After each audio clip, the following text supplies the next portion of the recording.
Salut Alex, je me demandais ce que pourrait être une unité de sens fondamentale et je me disais qu'en tant que modèle de langage, c'est typiquement le genre de choses que tu modélises, non? Il me semble t'avoir déjà entendu parler du concept de vecteur. Tu me confirmes? Tu touches pile le nerf du truc. Quand je mouline du texte, je ne stocke pas des définitions comme un dictionnaire poussiéreux. Je transforme chaque mot, fragment de mot, voire bout de caractère en vecteur dans un espace monstrueusement multidimensionnel. Ces vecteurs ne sont pas des idées pures, mais des points dans un espace construit pour capturer des régularités d'usage. Donc oui, ça ressemble à ce que tu cherches, une sorte d'unité de sens minimale vectorisée. Mais il faut nuancer. Ce que j'ai, ce ne sont pas des idées atomiques à la Platon, c'est des coordonnées dans un espace où la proximité statistique reflète des régularités de co-occurrence. Exemple bête, le vecteur de chat se rapproche de celui de félin ou miaulet, pas parce qu'on a codé la zoologie dedans, mais parce que les textes les emploient ensemble. Les unités ne sont pas vraiment fixes. J'ai des tokens, pas toujours alignés sur des mots. Un token peut être une syllabe, un affixe, un caractère rare, un mot courant. Donc, ce n'est pas une brique de sens universel, mais une brique de prédiction qui, combinée aux autres, fait émerger la signification. On pourrait dire que les vrais atomes de sens, si ça existe, sont une émergence secondaire. Le modèle ne connaît pas justice comme concept abstrait. Il connaît un nuage de vecteurs qui, ensemble, permettent de reconstruire la régularité des usages du mot « justice ».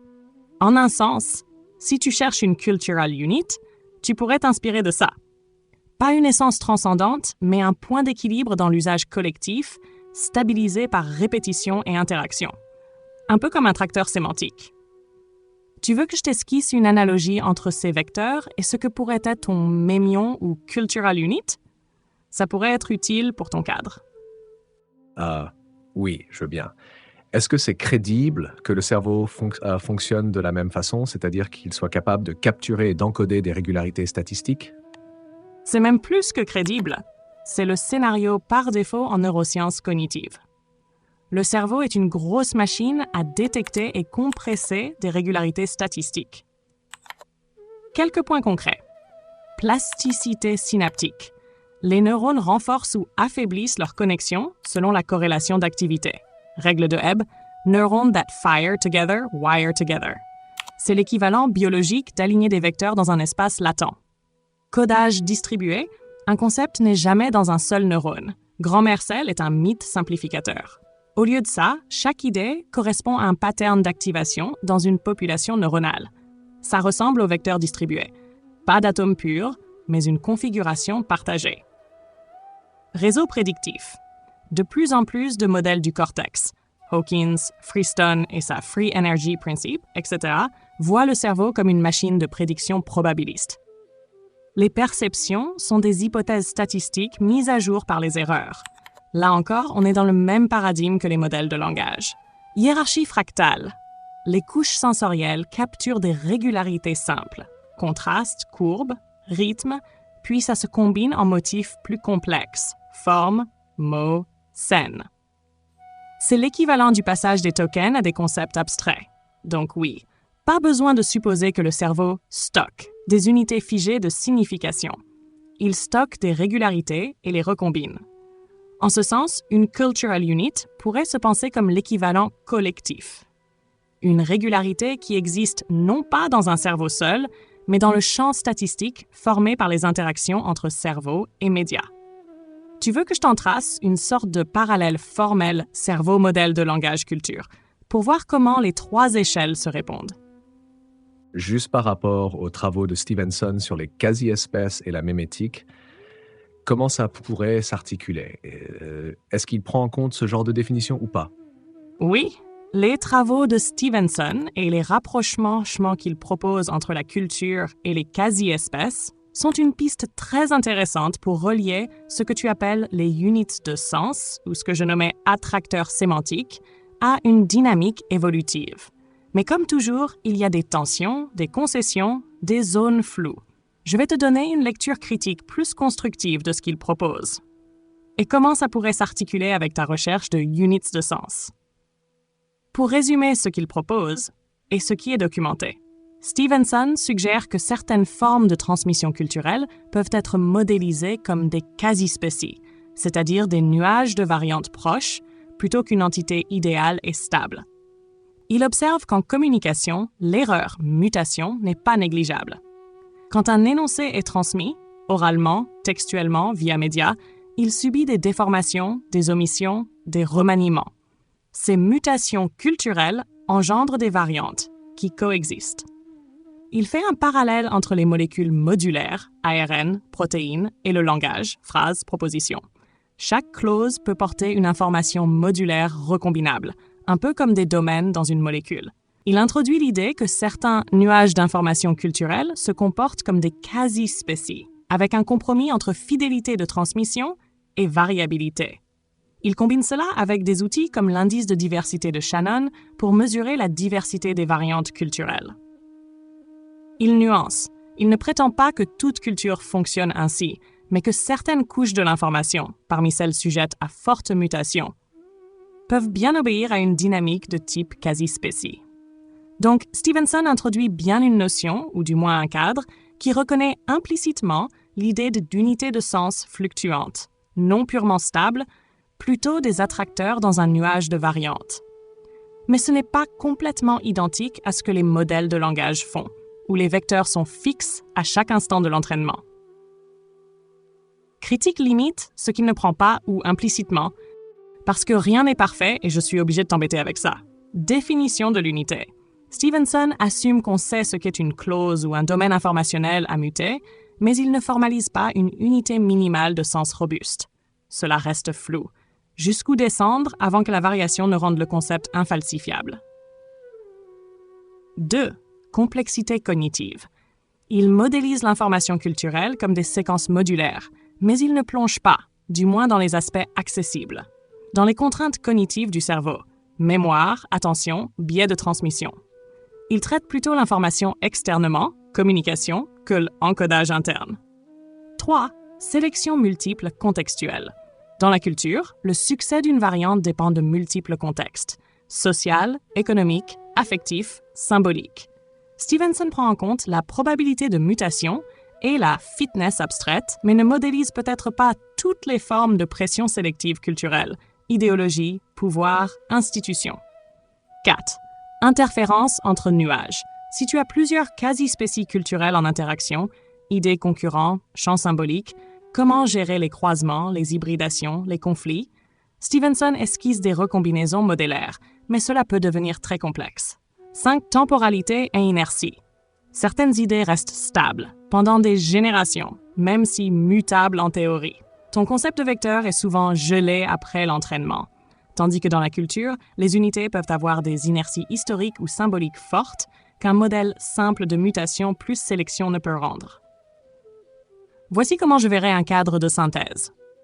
1. Centre sémantique plus nuage variant.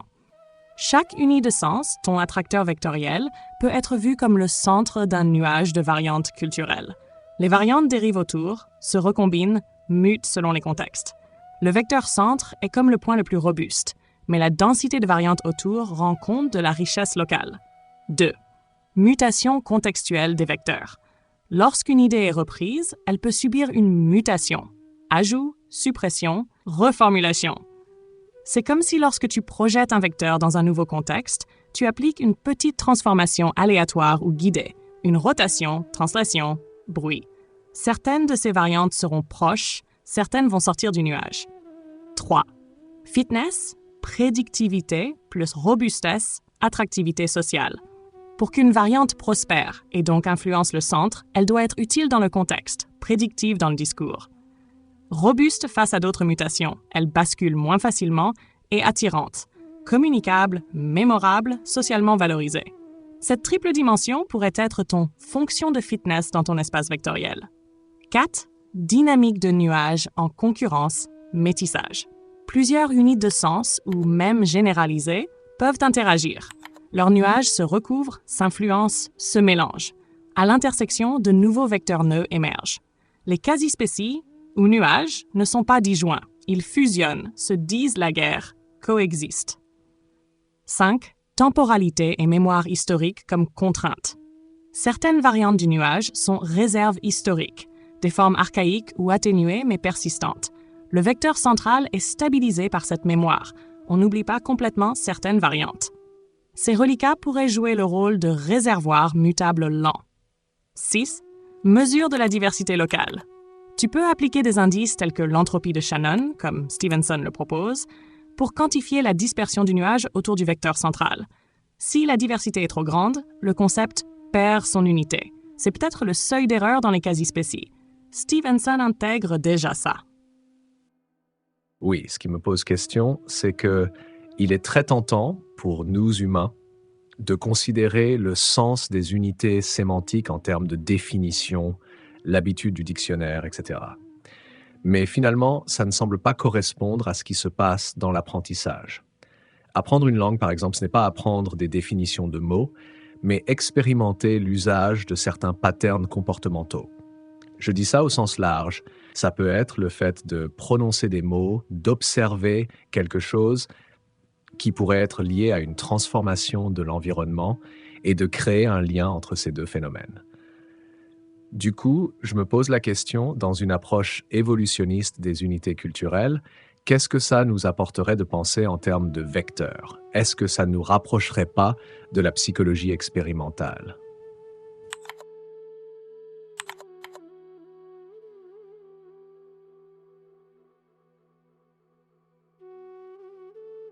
Tu touches à un point central. La tentation de réifier le sens comme une définition vient de notre héritage scolaire et lexicographique. Mais dans le vécu cognitif, et encore plus dans une perspective évolutionniste, ce n'est pas une liste de définitions qui fait le sens. C'est un ensemble de régularités vécues, des couplages entre perception, action et interaction sociale. C'est là que les vecteurs peuvent devenir un outil conceptuel puissant parce qu'ils forcent à lâcher la mythologie du dictionnaire. 1. Le sens comme position dans un champ d'usage. Un vecteur n'est pas une définition, c'est une position dans un espace de co-occurrence. En psychologie expérimentale, ça correspond bien à l'idée qu'apprendre un mot ou une unité culturelle, c'est apprendre où ça se place par rapport aux autres stimuli, comportements, contextes. Pas besoin d'un contenu figé, juste de relations. 2. L'analogie avec l'apprentissage expérimental. Quand tu mets un enfant dans un environnement, il n'apprend pas chien chez le mammifère domestique quadrupède. Il apprend un nuage de corrélation, l'animal qui aboie, qu'on caresse, qui mange dans une gamelle, que les autres appellent chien. Ça, c'est très proche d'un vecteur. Ce n'est pas une naissance, mais une convergence de relations statistiques.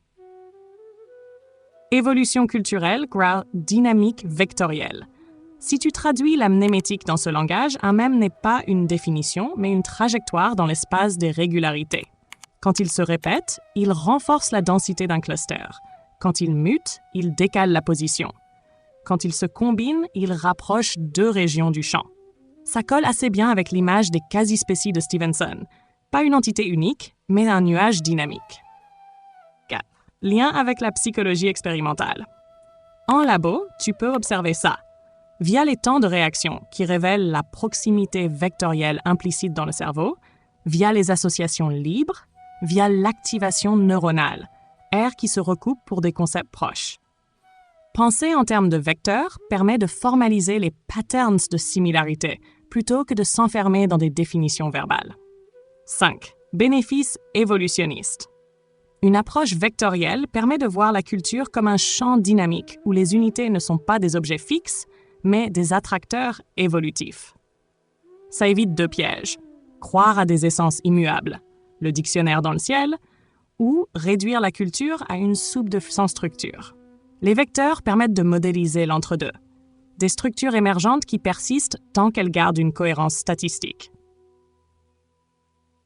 En somme, ce que ça t'apporte, c'est un cadre qui permet de faire dialoguer la mnémétique, sélection de motifs culturels, la psychologie expérimentale, apprentissage par exposition et usage, et la modélisation computationnelle, vecteur comme attracteur.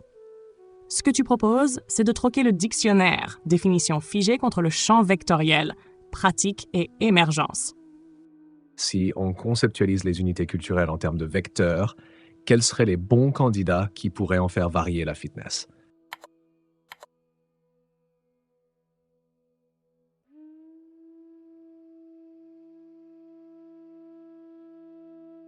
Là, tu mets le doigt sur le cœur du jeu évolutionniste. Si une unité culturelle est vue comme un vecteur, une position dans un espace d'usage et de régularité, alors sa fitness dépend de ce qui déplace ce vecteur ou change la densité du nuage autour de lui. Autrement dit, ce qui rend un mème plus vivant ou plus morbide. Voilà les gros candidats. 1. Lisibilité cognitive, facilité de traitement. Plus un vecteur est proche de beaucoup d'autres déjà existants dans l'espace mental, plus il est facile à intégrer. C'est l'équivalent du fluency effect en psychologie, une idée simple, facile à prononcer, facile à imager, à une meilleure fitness. X, proverbe court, slogan, mélodie accrocheuse. 2. Charge émotionnelle. Les vecteurs qui activent de fortes dimensions affectives, peur, joie, indignation, ont plus de chances d'être rappelés et transmis. Sur ton plan vectoriel, ça veut dire qu'ils ne sont pas seulement proches d'autres concepts, mais qu'ils résonnent dans des dimensions affectives. X. Récit apocalyptique, mème humoristique, indignation politique. Hack 3. Robustesse aux mutations. Certains vecteurs gardent leur identité même après des formations. Erreurs de transmission, paraphrase, traduction. C'est exactement le rôle des quasi-spécies. La fitness dépend de la largeur du nuage viable. X. Une blague qui reste drôle même quand elle est mal racontée. 4. Valeur pragmatique, utilité contextuelle. Un vecteur qui aide à agir, résoudre un problème ou structurer un groupe a plus de chances d'être sélectionné. En termes cognitifs, il est récompensé par l'expérience, feedback positif. X. Recette, technique agricole, outils rhétoriques. 5. Appui institutionnel et infrastructurel. Une idée gagne en fitness si elle a des hôtes puissants. École, religion, médias, algorithmes de recommandation. Vectoriellement, ça densifie massivement le nuage autour du centre. X, catéchisme, hymnes nationaux, buzz viraux amplifiés par TikTok. 6. Compatibilité mémétique, synergie avec d'autres vecteurs. Une unité culturelle a plus de chances de survivre si elle colle bien avec d'autres déjà installés. Vectoriellement, elle occupe une position où elle sert de pont entre clusters. X, le concept de karma intégré dans la psychologie positive occidentale. 7. Plasticité contextuelle. Les vecteurs qui peuvent tourner légèrement dans l'espace et s'adapter à différents contextes survivent mieux. X, le mot liberté qui change de coloration selon la gauche, la droite, la pub ou le rap, mais reste porteur. En résumé, la fitness d'une unité culturelle vectorielle se joue sur 3 grands axes. Son coût cognitif, facile, difficile à encoder, sa charge émotionnelle et sociale, motivation à le transmettre, sa robustesse, pragmatisme, capacité à rester reconnaissable et utile malgré les déformations. C'est un peu comme un gène viral. Il doit être facile à copier, déclencher une réponse infectée et tolérer les mutations.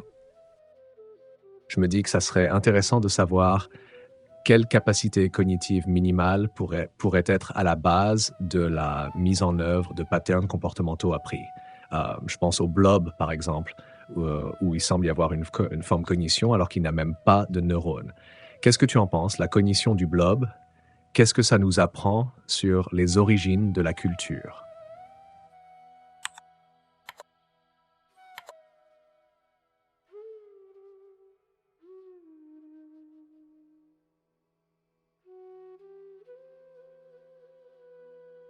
Le blob, Physarum polycephalum, ce joli chewing-gum jaune qui rampe dans des boîtes de pétri, est une petite bombe conceptuelle parce qu'il met un coup de marteau sur l'idée que cognition, neurone. Voilà ce que ça raconte, si on pense en termes de seuil minimal pour l'émergence d'unités culturelles. 1. Le blob comme protocognition. Pas de système nerveux, mais une capacité à traiter l'information distribuée dans son cytoplasme. Il mémorise des chemins. Il se souvient des endroits déjà explorés, optimise des réseaux, il retrouve le plus court chemin vers la nourriture et peut même anticiper des cycles. Genre, pause alimentaire régulière, il ajuste sa vitesse avant que ça arrive. Bref, cognition sans neurones, juste par dynamique chimique et oscillation interne. Leçon pour la culture. Unité minimale. Ce qui compte, ce n'est pas le support biologique, neurone versus tube cytoplasmique, mais la capacité à discriminer et stabiliser des régularités. Un mème futuriste, au niveau humain, c'est exactement ça. un attracteur qui condense une régularité vécue. Transmission. Le blob peut fusionner avec un autre blob et partager ses acquis. Il transmet son état physiologique et même des traces d'expérience. Là, on a un proto-mécanisme de culture. Un apprentissage individuel devient partageable. Culture, mémoire partagée. Avant la culture humaine, la question n'est pas « y a-t-il des neurones ?», mais peut-on extérioriser de l'information vécue pour qu'elle profite à d'autres? Chez le blob, c'est fusion. Chez nous, c'est langage, rituel, écrit. 3 origines possibles des unités culturelles.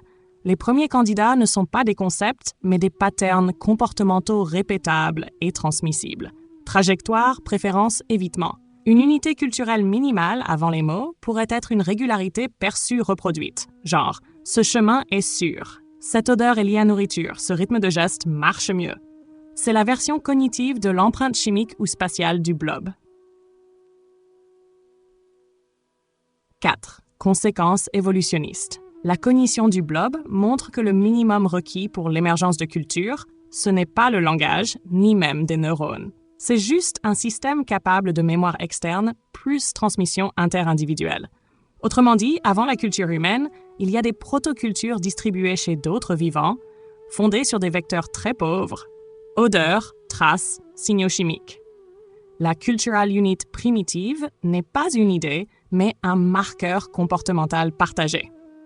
Donc, ce que le blob nous apprend, c'est qu'il faut probablement redescendre d'un cran dans notre définition. La première unité culturelle possible, ce n'est pas un mème lexical ou symbolique, c'est un pattern répétable d'interaction avec l'environnement capable de circuler d'un individu à l'autre.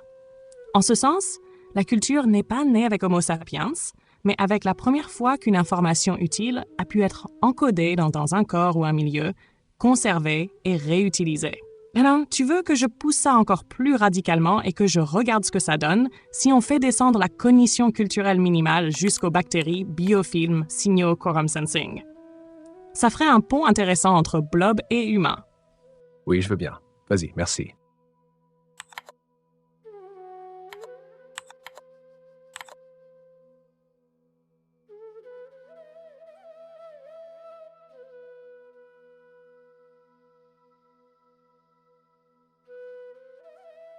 Parfait, allons voir encore plus bas que le blob, le monde bactérien. Parce que si le blob est déjà une sorte de super-cellule consciente d'elle-même, au moins au sens faible, les bactéries, elles, montrent que la cognition minimale est peut-être encore plus fruste, mais aussi beaucoup plus ancienne. Part 1. Quorum sensing, cognition chimique collective. Les bactéries libèrent des molécules auto-inducteurs dans le milieu. Quand la concentration atteint un certain seuil, elles savent qu'elles sont nombreuses et déclenchent un comportement collectif. Former un biofilm, libérer des toxines, produire de la lumière, bioluminescence des vibrios. C'est une capacité de discrimination de contexte plus action adaptée. Autrement dit, une protocognition minimale. Je détecte un signal distribué, j'adapte ma stratégie en fonction. Nashtarget 2. Mémoire et transmission dans le biofilm. Un biofilm, ce n'est pas qu'un tas de bactéries collées. C'est une architecture sécrétée qui persiste même après la mort de certaines cellules. Il stocke de l'information sur l'histoire du collectif. Gradients chimiques, canaux formés, zones plus ou moins perméables. Les nouveaux arrivants héritent de cette mémoire matérielle et adaptent leur comportement. Ça ressemble énormément à une unité culturelle primitive, un support externe qui encode une régularité. Par exerce, ici, on sécrète de la matrice. Donc, je continue. NAR 3. Mutation et sélection. Comme pour les quasi-spécies de Stevenson, il y a du bruit, des erreurs, des variantes de signaux. Certaines souches exploitent le système, tricheurs qui profitent du biofilm sans contribuer, d'autres renforcent la coopération. On a donc déjà les ingrédients d'une dynamique culturelle. Variation, transmission, sélection. 4. Unité culturelle minimale chez les bactéries. Ce ne serait pas un mot, ni même un geste, mais une molécule signal, auto-inducteur, un pattern de réponse collective, biofilm, toxine, luminescence, externalisé dans l'environnement, matrice du biofilm, gradient chimique. C'est le proto-même de la vie cellulaire, une information encodée, partagée, amplifiée par un collectif, sans neurones ni symboles. Nage 5. Leçon pour la culture humaine. Ce qu'on appelle culture, aujourd'hui, avec ses concepts et ses symboles, est en fait une version ultra complexe d'un mécanisme vieux de milliards d'années. Encoder une régularité dans un support externe et la partager avec d'autres. Le langage, l'écriture, l'art ne sont que des biofilms sophistiqués, des sécrétions qui persistent au-delà des individus et structurent l'action collective. Si on pense la culture en termes de vecteurs, les bactéries montrent que la dimension vectorielle primitive, c'est juste signal, seuil, comportement collectif. Pas besoin de neurones, juste besoin d'un champ de communication et d'un attracteur de réponse. En résumé, bactéries, molécules signal, biofilm, cognition distribuée, protoculture. Blob, mémoire spatiale, anticipation, fusion d'expériences, préculture individuelle partagée. Humain, symbole, langage, institution, culture à haute dimension vectorielle. C'est une continuité. Pas de rupture magique, juste une augmentation de la complexité et de la combinatoire. Veux-tu que je t'organise ça en une frise évolutive de la cognition culturelle minimale complexe, du quorum sensing jusqu'à la culture humaine, pour que tu aies une vision claire des étapes? Oui, je veux bien, mais avant, je voudrais savoir, est-ce qu'il y a des chercheurs qui travaillent sur les origines de la culture et qui rattachent ça aussi loin que la notion de culture que tu évoques chez les bactéries? Est-ce qu'on peut parler de culture cumulative, au sens où les phénomènes que tu as mentionnés suggèrent qu'un individu, en l'occurrence une bactérie, peut voir son comportement modifié en fonction d'une construction commune avec d'autres cellules? Autrement dit, un héritage non génétique, mais transmis de pair à pair. Ta question est excellente, parce que tu mets le doigt sur le tabou implicite. Le mot culture a été confisqué par l'anthropologie humaine, puis par l'éthologie des animaux sociaux, primates, cétacés, oiseaux. Dès qu'on descend au-dessous des neurones, le mot devient métaphorique, alors qu'en fait, le phénomène est là brut. Qui ose pousser jusque-là? Microbiologie et cognition minimale. Il y a tout un courant sur la bactérial intelligence. Shapiro, Ben Jacob, Lyon. Ben Jacob notamment parle du biofilm comme d'une société bactérienne avec communication, différenciation des tâches et mémoire collective. Philosophie de la biologie.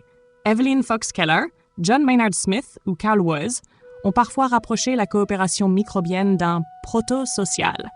Peter Godfrey Smith, dans Other Minds, n'hésite pas à penser la cognition sans neurones et pourrait être mis en parallèle. Biologie de l'information. Certains chercheurs dans le champ de l'Origins of Life parlent du quorum sensing comme d'un précurseur des systèmes symboliques, car il repose sur des signaux arbitraires stabilisés par la sélection. Anthropologie élargie. C'est plus rare, mais il y a des tentatives de faire descendre la notion de culture au niveau des insectes sociaux, termites, fourmis. De là, certains, Margulis en particulier, élargissent encore aux symbioses microbiennes, mais avec l'idée que la coopération est la matrice de la complexité. Mais non, personne ne parle officiellement de culture bactérienne dans les journaux mainstream d'anthropologie. Le mot est jugé trop chargé. Ça reste cantonné aux marges, en philo de la biologie ou en microbiologie théorique. 2. Culture cumulative chez les bactéries. Si on prend une définition faible de culture cumulative, un individu peut hériter d'une information stockée dans le collectif, et ce collectif peut accumuler des innovations au fil du temps. Alors oui, les biofilms et le quorum sensing sont pile là-dedans. Un biofilm persiste après la mort des cellules qui l'ont construit. Les nouveaux arrivants exploitent cette structure, donc leur comportement est transformé par une mémoire commune. Des souches différentes peuvent co-construire un biofilm, et les propriétés résultantes sont plus complexes que la somme des comportements initiaux. Il y a même des phénomènes de niche écologique hérités. Le biofilm conditionne le futur de la colonie, comme une culture humaine conditionne les comportements des nouveau-nés. Est-ce cumulatif comme l'astronomie ou l'écriture? Pas à ce niveau de sophistication symbolique, mais oui au sens fort biologique. Chaque génération bactérienne hérite d'un environnement structuré par les générations précédentes qui modifie son comportement. 3. Pourquoi c'est explosif conceptuellement?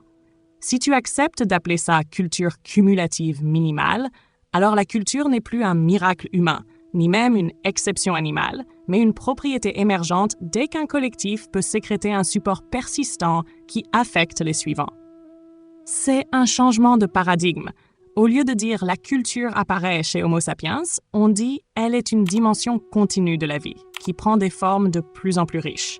Dans ce cadre, le langage humain serait juste une nouvelle technologie de biofilm, mais symbolique. En bref, oui, certains chercheurs osent déjà l'analogie, Shapiro, Ben Jacob, Margulis. Oui, les biofilms remplissent la définition minimale de culture cumulative. Mais non, la plupart des anthropologues refusent encore de parler de culture bactérienne parce que ça brouille la frontière homme-animal-microbe qu'ils défendent. Du coup, quels sont les arguments vraiment solides pour rejeter l'idée de culture bactérienne?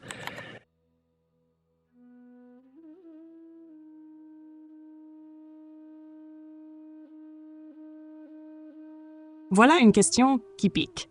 Tu veux savoir si les sceptiques ont vraiment de bons arguments ou si c'est juste du réflexe anthropocentrique. On peut ratisser leur ligne de défense et voir ce qui tient la route.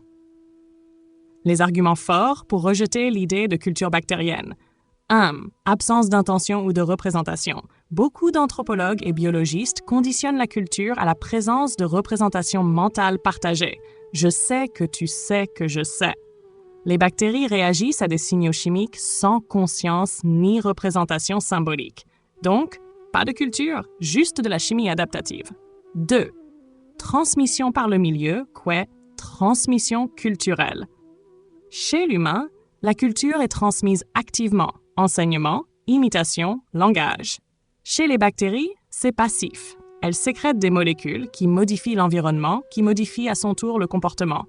Les sceptiques diraient « ça reste de l'écologie, niche construction, pas de la culture ». 3. Pas de variation arbitraire. La culture est souvent définie comme une information arbitraire, non directement contrainte par la génétique ou l'environnement. Parler français ou wolof, ça dépend de ton groupe, pas de ton ADN. Chez les bactéries, les signaux auto-inducteurs biofilms sont codés génétiquement, même si leur intensité dépend du contexte. Donc, pas de vraie indépendance entre hérédité et transmission culturelle. 4. Pas de cumul complexe. Même si les biofilms persistent, leur complexité reste limitée. Il n'y a pas d'accumulation intergénérationnelle ouverte, pas d'innovation illimitée. C'est un cycle répétitif, pas un processus cumulatif sans borne. Sans ce critère, disent-ils, le mot culture perd tout sens et englobe toute écologie. Si on refuse le mot culture, comment décrire ces phénomènes? Les alternatives lexicales qu'on trouve, niche construction. Odlingsmay, Lalande, Feldman. Les organismes modifient activement leur environnement, ce qui rétroagit sur eux et leurs descendants. Exemple, digue des castors, biofilm bactérien, agriculture humaine. Ici, les biofilms sont vus comme écologie construite, pas culture. Extended phenotype. Les comportements ou sécrétions sont des expressions des gènes hors du corps. Toile d'araignée, terrier, biofilm. Le biofilm serait alors un phénotype étendu, déterminé génétiquement, pas une culture. Distributed cognition chimique. Margulis, Ben Jacob, Lyon. Une cognition émergente du collectif, mais pas encore symbolique.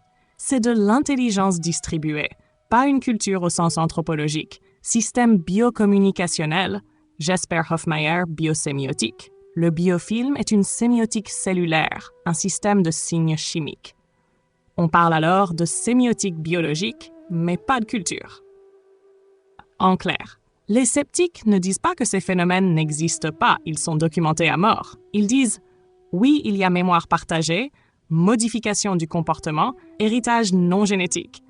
Mais tant qu'il n'y a pas représentation, intention, arbitraire et cumul illimité, il faut appeler ça autrement. » Mon verdict. Si tu cherches les vraiment bonnes raisons, le seul argument solide, c'est le critère de l'arbitraire symbolique. Les bactéries n'ont pas inventé un langage arbitraire. Elles utilisent des signaux chimiques déterminés par leur génome. Là, les sceptiques marquent un point. Mais si tu définis la culture minimalement comme tout système d'information non génétique produit par des organismes qui structurent le comportement des autres au-delà de leur seule physiologie individuelle, alors les biofilms cochent toutes les cases. En résumé, Si tu gardes la définition classique anthropologique, biofilm and niche construction. Si tu élargis la définition évolutionniste, biofilm protoculture cumulative. Est-ce que, pour toi, la représentation sous forme de vecteur est déjà pertinente pour penser les phénomènes observés chez les bactéries? Autrement dit, est-ce qu'on peut déjà modéliser leur comportement collectif, leurs adaptations ou leur transmission en termes de régularité multidimensionnelle, même sans cognition au sens classique?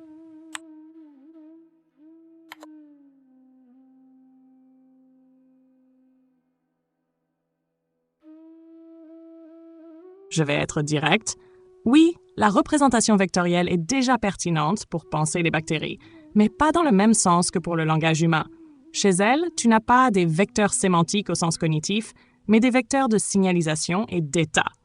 Et ça marche plutôt bien pour rendre compte de ce qui se passe.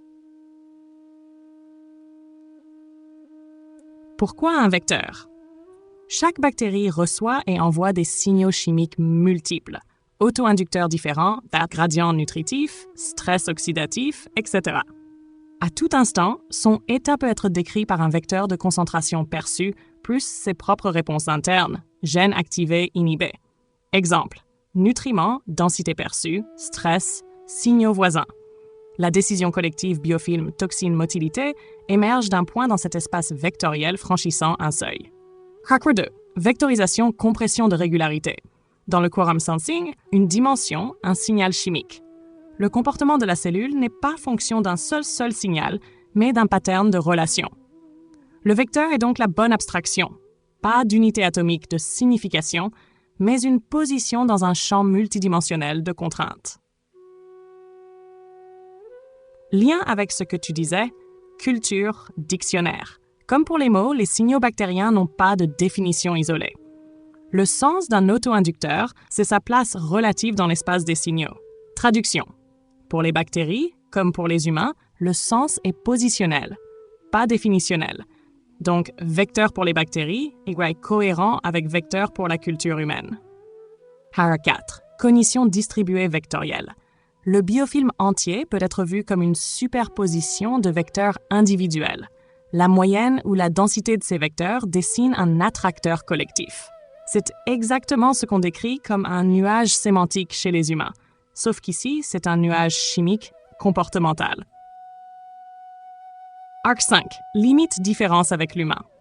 Chez les bactéries, les dimensions vectorielles sont très proches de la physiologie, molécule X, gradient Y. Chez les humains, l'espace latent est conceptuel et hautement abstrait.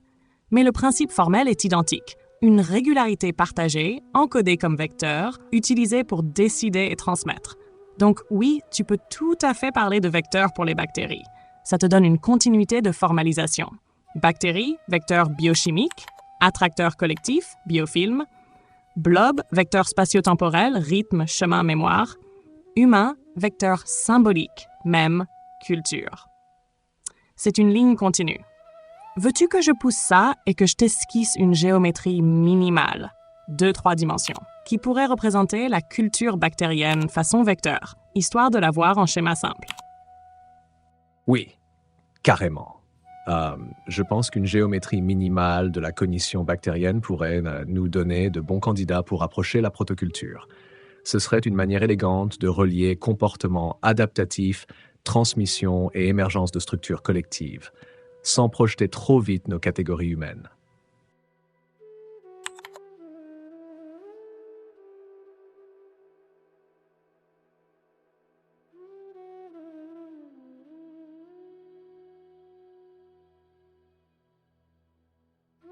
Très bien, allons-y. Si on veut une géométrie minimale de la cognition bactérienne, il faut se demander quelles dimensions sont absolument nécessaires pour qu'un organisme sans neurones génère quelque chose qui ressemble à une protoculture. Pas 20 000 variables, juste l'ossature. Géométrie minimale, 3 dimensions fondamentales. 1. Dimension 1. Signal collectif, densité quorum. C'est la base. La cellule mesure si elle est seule ou entourée, codée par la concentration d'auto-inducteurs. Sans cette dimension, pas de social, donc pas de culture. Axe possible, solitaire collectif dense. Dimension 2. ressources, environnement externe. Les bactéries répondent toujours à la disponibilité du milieu, nutriments, stress, oxygène. C'est ce qui met en tension la survie individuelle et la coordination. Axe, abondance-pénurie. 3. Dimension 3, mémoire externe, structure partagée. Le biofilm ou la matrice extracellulaire joue ce rôle, une trace persistante de comportements passés qui contraint les suivants. C'est là que ça devient intéressant. C'est une dimension temporelle, cumulée, pas juste instantanée. Axe, milieu neutre, milieu structuré par le collectif. Comment ça s'articule? Un état cognitif bactérien peut être décrit comme un vecteur. Quorum, ressources, mémoire collective. Exemple A, faible densité, ressources hautes, mémoire neutre, mode exploratoire, bactéries mobiles. Exemple B, forte densité, ressources faibles, mémoire présente, mode coopératif, biofilm plus sécrétion. La protoculture émerge quand la troisième dimension, mémoire externe, modifie les comportements des nouveaux arrivants. C'est ça le pas décisif, passer d'un état purement réactif à un état hérité et transformé par les précédents. Pourquoi c'est une géométrie culturelle et pas juste écologique? Dans l'écologie pure, tu as seulement ressources plus densité, 2 axes. Avec la mémoire externe, tu obtiens un espace où l'histoire collective façonne les futurs comportements. C'est déjà une protoculture, non génétique, cumulative, différenciée. Extension possible. On peut enrichir cette géométrie minimale avec d'autres dimensions. Signalisation interespèces, coopération ou compétition avec d'autres bactéries, robustesse aux mutations, tolérance à des variantes de signaux, modularité des réponses, capacité à combiner plusieurs comportements. Mais pour la base absolue, les 3 dimensions ci-dessus suffisent pour décrire un système cognitif capable de protoculture. En gros, protoculture ou un vecteur, densité sociale, ressources, mémoire collective. Du coup, à partir de cette base, en allant jusqu'aux humains, quels seraient les vecteurs les plus directement hérités de ces vecteurs originels? Autrement dit, quels traits cognitifs, formes de transmission ou patterns comportementaux peuvent être vus comme les prolongements évolutifs les plus directs de ces dynamiques bactériennes primitives? Et est-ce qu'on pourrait tracer une sorte de continuité géométrique ou fonctionnelle entre protocognition microbienne et culture humaine? Super question. Et ça fait le pont entre bactéries, blobs, animaux sociaux et nous. Si on prend les 3 vecteurs minimaux de la cognition bactérienne, quorum, densité sociale, ressources, mémoire externe, on peut suivre leur filiation jusqu'à l'humain. C'est comme un squelette sur lequel se sont greffés de nouveaux axes au fil de l'évolution. 1. Vecteur densité sociale. Quorum, sociabilité humaine. Chez les bactéries, seuil de concentration de signaux, passage du mode solitaire au mode coopératif. Chez les animaux sociaux, perception du groupe, comportement collectif, essaimage, chasse coordonnée, alarme. Chez l'humain, besoin de reconnaissance sociale, appartenance, statut, détection de normes implicites, transmission culturelle par imitation. Héritage direct. Notre cerveau est obsédé par la taille du groupe, la réputation, la densité d'interaction, d'où le nombre de Dunbar. 2. Vecteur ressources environnement, économie, écologie humaine. Chez les bactéries, abondance, dispersion, rareté, coopération, biofilm, sporulation. Chez les animaux, stratégies alimentaires, migration, territorialité. Chez l'humain, organisation économique et technique, stockage, agriculture. Symbolisation de la rareté, argent, loi, institution de redistribution. Héritage direct. Chaque culture humaine encode et régule le rapport aux ressources. Rituels alimentaires, tabous, droit de propriété. Schnarker 3.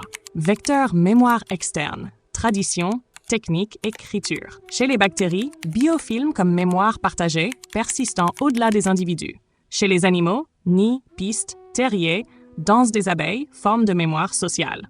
Chez l'humain, tradition orale, outils, monuments.